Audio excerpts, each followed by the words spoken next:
Мен айтып отырған жағдай нейрогендік қуық деп аталады. Нейрогендік қуықта негізінде қуықтың өзі қалыпты болады. Бірақ шын мәнінде бұл балалар жұлындарында ақаулармен туады. Туылған кезде олардың жұлындары ашық болады. Бұл миеломенингоцеле деп аталады. Және не болады десек, жатыр ішінде омыртқа мен қуық пен ішекке баратын жүйкелер амниотикалық сұйықтықта шомылып жатады. Бұл қуық пен ішектің жұмысында мәселелер туғызады. Енді біз қандай мәселелер туралы айтып отырмыз? Бұл балаларда қандай белгілер байқалады? Бұл балалар қуықтарын толық босата алмауымен көрінеді. Сондай-ақ оларда жиі қайталанатын салдандыратын зәр шығару жолдарының инфекциялары, жоғары қызу, зәр шығара алмау байқалады. Бұл әрі балаға, әрі ата-анасына өте ауыр тиеді. Нейрогендік қуық ауруында біз жасайтын ең маңызды нәрселердің бірі видеоуродинамикалық зерттеу деп аталатын тексеру. Видеоуродинамикалық зерттеу бұл өте мамандандырылған зерттеу. Ол қуықты толтырған кезде қуықта не болатынын көрсетеді. Қуық зәрді қалай қабылдайды?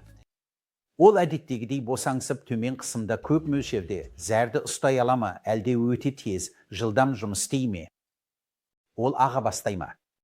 Егер ағып кетсе, қандай қысымда ағады? Егер зәр бүйрекке қайта ағатын болса, бұл кері ағыс везикоуретералды рефлюкс деп аталады. Бұл қандай қысымда болады? Сондықтан видеоуродинамика арқылы біз көптеген мәліметтер аламыз. Осыған сүйене отырып, біз балаға тиісті ем тағайындаймыз. Көбінесе бұл медициналық ем, дәрі-дәрмекпен емдеу, немесе қуықты босата алмайтын балаларға біз қосымша арқылы арна жасауға кеңес береміз. Қосымша әдетте аппендицит кезінде алынып тасталады, бірақ біз үшін қосымшаның маңызы зор. Біз қосымшаны қанмен қамтамасыз етумен бірге сақтап, қуықтан теріге дейін арна жасаймыз. Сол арқылы бала түтікше, яғни катетер өткізе алады.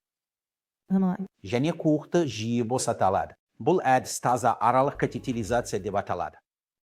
Біздің елде, әсіресе Оңтүстік Азия субконтинентінде осындай балалардың саны өте көп, және олар жиі назардан тыс қалады. Сондықтан бұл балаларға күтім жасауға ерекше көңіл бөлу қажет. Біз мұны 3-ші деңгейлі балалар урологиясы бойынша жолдамалық бөлім ретінде қуана атқарамыз.